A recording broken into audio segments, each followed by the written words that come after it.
Nightcast. Stephen Lloyd Gilbreth brings you the current news from the world today and how it relates to Bible prophecy. Understanding the end-time events leading to the peaceful world tomorrow. Ladies and gentlemen, Stephen Lloyd Gilbreth. Greetings, friends, and welcome to this February 10th, 2014 edition of Nightcast. A lot of news in the news, a lot of weather, a lot of different things in the news today. Friends, start with thousands of homes along the river Thames in the UK that we reported to you last night about that were threatened with flooding as waters continue to rise. We have in the background rolling aerial footage. I'm going to bring it forward and showing the extent of the flooding in the UK. We'll just let that roll, and I'm going to go ahead and start telling you a little bit about what's going to be happening in our next story. The European Union has said it will reassess ties with Switzerland after voters there in Switzerland backed plans to restrict migration from the EU. The vote comes amid increasing debate across Europe about migration and the impact of free movement of people. Friends, you can still see the movement of the helicopter in the UK, getting the aerial footage showing the flooding, the massive flooding in the UK. What an impact. Look at the one house you can see there. Let me bring this forward real quick. You can see that one house, the water up to the roof level.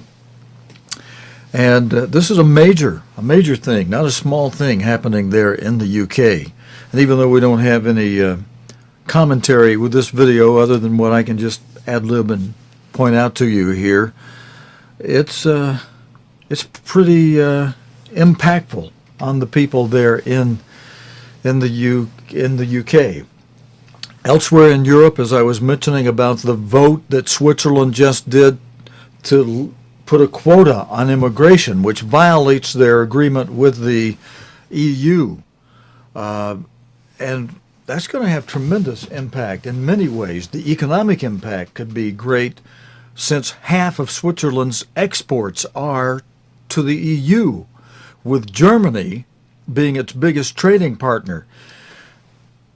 We've got two stories on this. First one with Gavin Hewitt reporting. For weeks the warnings had echoed across Switzerland. Don't pay attention to those graphic posters calling for a stop to mass immigration. A vote to curb migration from the EU, they were told, would risk retaliation from their largest trading partner. But, by a narrow majority, the Swiss voted to limit migration and to risk a confrontation with Brussels. First, we have to find jobs for our people. This vote is, to me, a catastrophe for Switzerland. Today, the morning after, came the wobble, with the headlines declaring, "Brussels, we have a problem." And the rest of Europe responded quickly. If Switzerland did not accept freedom of movement, it was told, then it couldn't expect to keep the benefits of free trade. The French foreign minister weighed in. We will review our relations with Switzerland, he said. Then the German foreign minister. Switzerland must realize that cherry-picking policies with the EU is not a long-term strategy. As to continuing free trade with the EU, an EU commissioner had this blunt response. That is not possible. In Switzerland itself, the vote to take back control over migration has sparked some protests. The country is divided.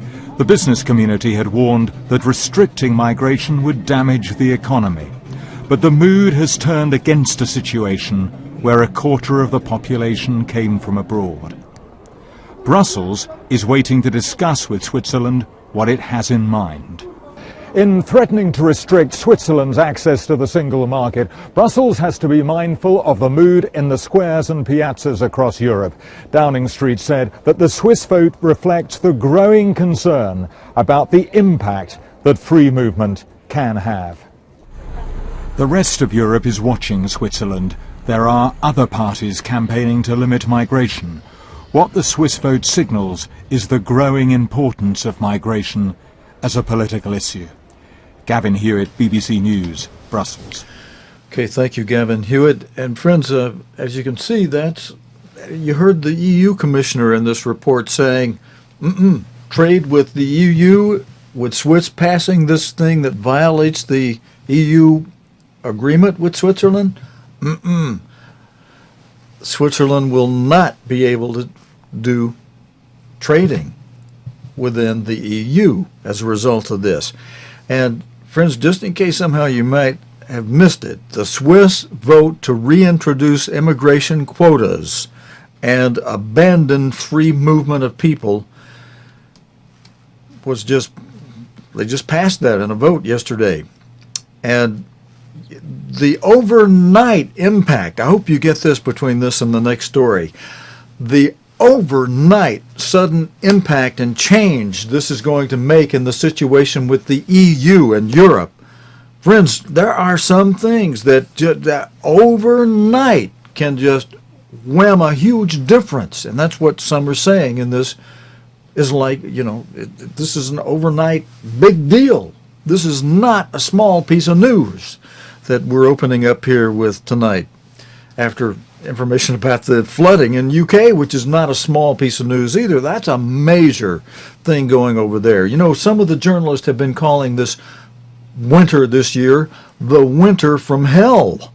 And, I think some of us even in the United States now may agree. Yeah, we can see this with another ice situation coming right here where I am in Alabama. We've had to cancel some things we had planned for tomorrow with a number of brethren at a restaurant in Bucksville, just a little bit south of me. The roads are expected to ice over in the morning. And, we had snowfall again starting Friday evening. Thankfully it only lasted that one day and was gone. But now we got another ice snow situation coming here.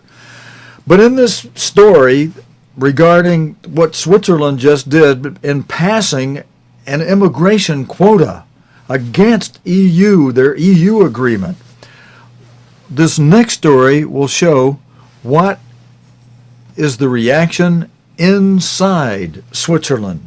Imogene Folks reports from Bern. Today's front pages say it all. Every headline reflects Switzerland's decision to introduce quotas on immigration and abandon its free movement of people agreement with the European Union. These headlines aren't exactly celebrating. This one here says, Brussels, we have a problem. This one says, this decision is going to cause us problems for years. This one, the tabloid, says simply, now we're going to have to show our strength. And this one, even more blunt, says, what on earth do we do now? So as you can see, there's a feeling of nervousness, a feeling almost that something has changed quite fundamentally in Switzerland, almost overnight. So what do the people who voted for those quotas or against them, what do the people here in Switzerland's capital city really think today? This vote is, to me, a catastrophe for Switzerland. I think people who voted for it, in favor for it, they didn't really think what would be consequences, and they didn't really think of all the Germans we have, all the French people we have, and the Italians. And so, yeah, not really agreeing with it. I have nothing against foreign, really not. But first we have to find jobs for our people. The Swiss people are the people who vote for everything. So if the Swiss don't want as many immigrants from the EU and the Americas, then that's their choice. So opinions still very divided about immigration quotas. A lot of anxiety, in fact, about what the future might hold. Because although voters have the final say, it's the people in government who have to work out how these quotas are going to work. And there are a lot of unanswered questions. Which professions and nationalities will be most affected? How will Swiss business cope with restrictions? Above all, how will the European Union respond? Will it limit Swiss access to Europe's single market, for example? The Swiss government is today in a position it hadn't expected to be in, a very complicated strategy game with a very powerful body, Brussels. Imogen Folks, BBC News, Bern. Imogene, folks, outstanding report. Thank you very much, Imogene. Outstanding report she gave. She pointed out there several things I hope you're taking note of, dear friends. She asked the question toward the end, how will the EU respond? In the previous video, you heard an EU commissioner saying Switzerland will not be able to be a trading partner with the rest of the EU because of this vote that violates their EU agreement, their vote which places a quota on immigration, which, in other words, restricts the free movement of people within the EU, which, again, restricting their movement violates the agreement that Switzerland has with the EU, which is to have free movement. So their quota, immigration quota, it violates that. They will not be able to do economic trading with the rest of the EU because of it, the EU commissioner said. So that and the earlier thing we mentioned, two big problems for Switzerland in this. Now, another tribe of Israel is very much in the news today as well. Brother Reuben is in the news. Many of you will know what I mean by that. Some of you may not. We'll go over who's who in just a moment. But the French President Francois Hollande is beginning the first full state visit to the United States by a French president in nearly 20 years. A warm welcome for Francois Hollande. Gone are the strains of a decade ago when France refused to support the Iraq War. This state visit comes at a high point in U.S.-French relations. But a low point in Mr. Hollande's personal life. His breakup with partner Valérie Trierweiler means he's come solo. This time there won't be any First Lady tours of the White House with Michelle Obama. The two ended their relationship after tabloid reports that the president was having an affair with a French actress. Dans sa vie personnelle, Mr. Hollande is trying to put the scandal behind him. A suddenly single president does present protocol challenges for the state dinner, the most formal gala event in Washington. Invitations had to be redone. Seating arrangements changed. It's always nice and certainly easier for seating both the President and First Lady's tables if you could have the spouses, seated on one side of the President and First Lady. And unlike previous occasions, the iconic photograph won't be, well, quite as iconic. But even though there may be awkward moments, they're not expected to detract from issues of substance. Both leaders have been highlighting their countries' mutual friendship and cooperation. President Obama sees France as an important foreign policy partner in areas like Iran and Syria and North Africa. President Hollande is hoping the visit strengthens the view that France remains a global power despite economic problems at home. Barbara Plett-Usher, BBC News, Washington. Okay, thank you, Barbara. Friends, I told you what we would do next is take a look at who's who among the tribes of Israel. I've got a chart printed out for you here. This one, let's see, can you see this okay? Maybe this is not showing up too well on my screen. Let's see, I've got another version of this. Let's put this one up. This one's a little bit better. You can see that if you count down to, well, just look down to the third one from the bottom where it says Reuben. Reuben, one of the sons of Israel, Jacob, whose name was changed to Israel.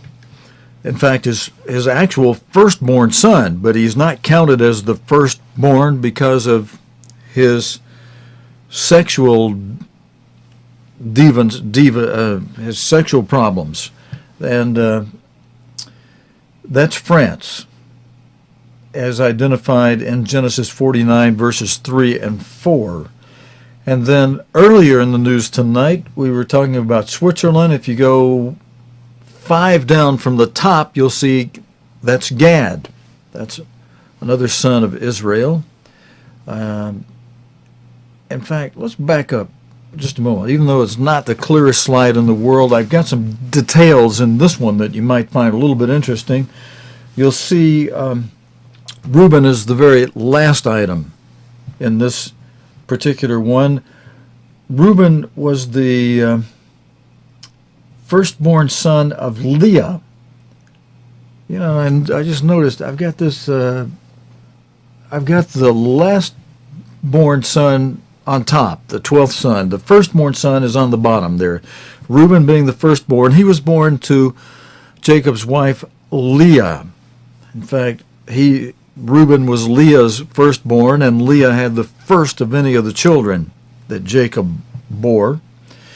In fact, Rachel's womb had been closed for a long time, causing Rachel to offer her husband her handmaid. And then, of course, when Leah sees Rachel doing that, Leah offers Jacob her handmaid. So that's how Zilpah and Asenath got involved there, the two handmaids of Rachel and Leah.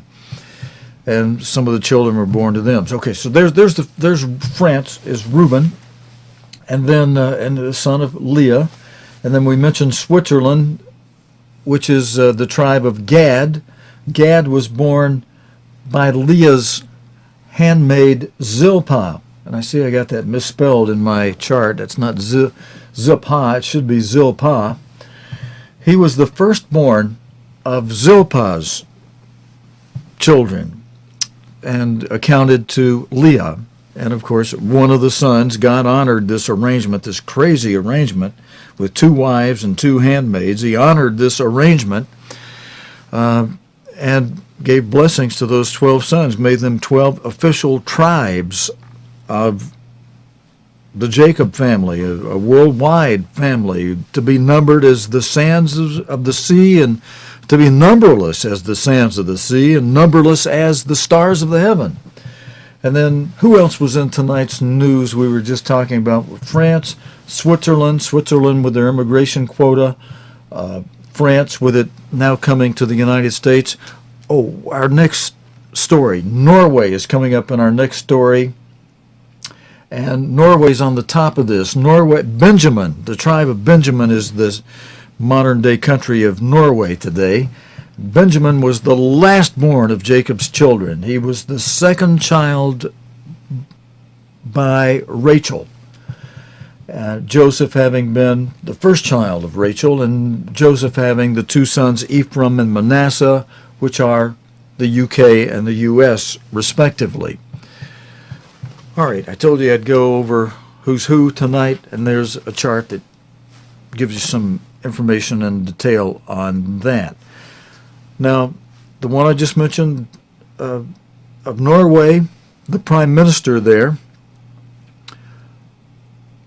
has to work out a balance between the environment and her country's economy. In close by areas to the coast of Norway in the north, which there never have been ice, we will do that. But close to the cap, the ice cap, we have said in our governmental platform that we will not do oil and gas drilling. So you see the Arctic as a source of economic potential for Norway? We know that the maritime transport is increasing in this area. We know that tourism is increasing in this area. We know that we have to make sure that we get the balance between environment and economic development in the north.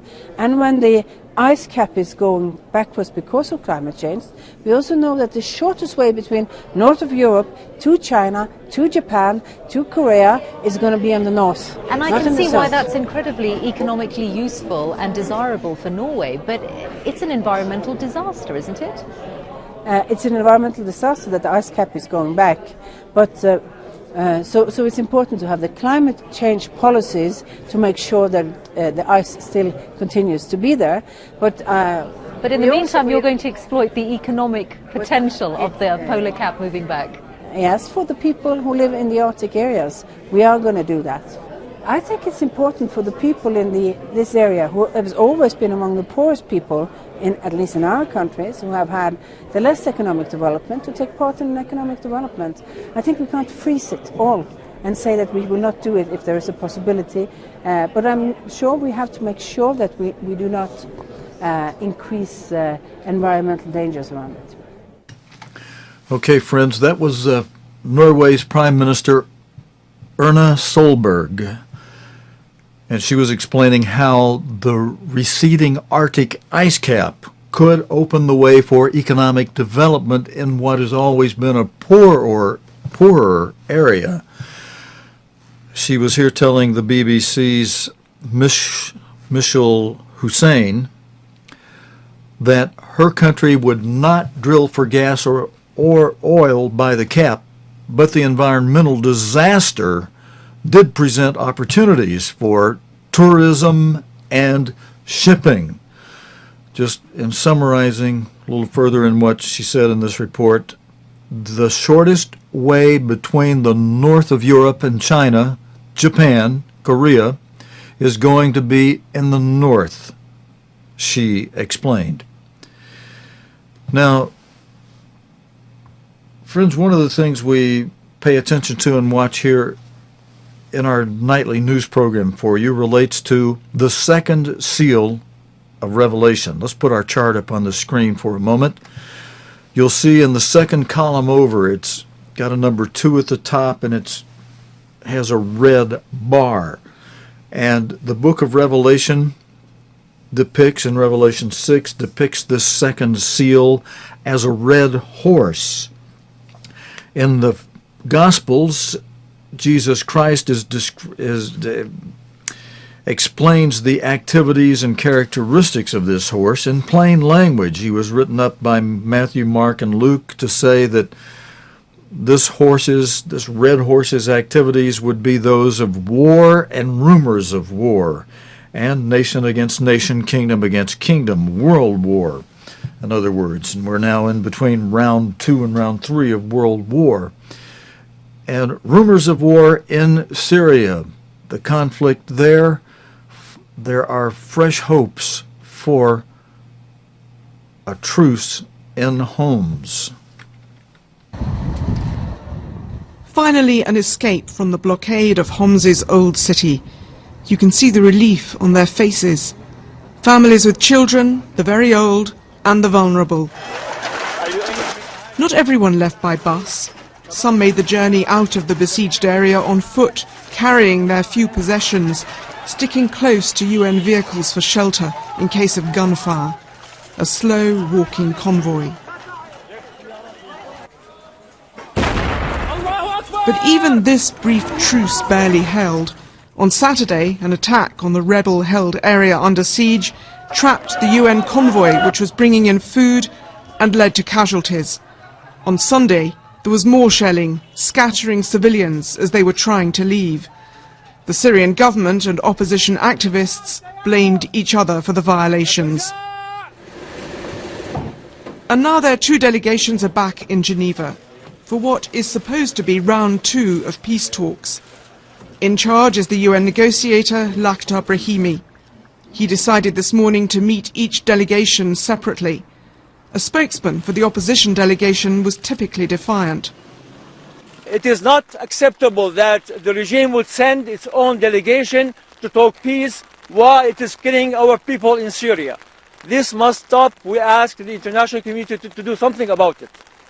We understand that the Security Council is going to review the case and make a decision in the next few days. So we are discussing Geneva communique, starting from stopping terrorism, going to item number 7, I think, which is the establishment of a transitional government. In Homs, even a glimmer of hope brought by a short ceasefire is better than nothing. Whether the talks in Geneva can help is an open question. Bridget Kendall, BBC News, Geneva. Okay, and thank you, Bridget. Friends, that's one thing that I hope these stories will help you to do, is to be able to put a lot of effectual heart into the part of the prayer that Jesus Christ encouraged us to pray, "Thy kingdom come." Friends, next, related to economic situation in the world. Before the world fell into recession in 2008, there was one area of global economy that gave a warning signal: the shipping industry. The key measure used by industry to track freight rates in the Baltic Dry Index, which historically has been seen as a great forecaster of global economic demand. However, it has lost half its value this year. So, should we be worried or concerned? Janine Joy has this full report. Raw materials like coal and iron ore and grains like rice and wheat, they're all commodities that make the world go round. And the way they get around the world is on bulk carrier ships like this. Shipping really is the linchpin of the global economy. So if there's a slowdown in shipping rates, it's historically signalled a storm is ahead. The movement of raw materials is tracked here at the Baltic Exchange in London. The cost of shipping materials is measured by the Baltic Dry Index, and so far this year it's had a rough ride. After declining by a staggering 90% between the recession years of 2008 and 2012, the Baltic Dry Index recovered a bit last year, but in January this year the index fell by more than 47%.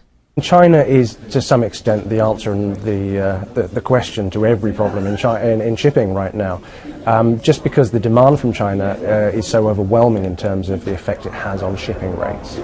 China generally, we're looking at a period where they have stated their ambition to move from what has been an export-led economy to a consumption-led growth.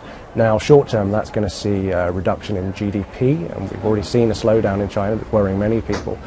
The shipping industry faces another problem, overcapacity.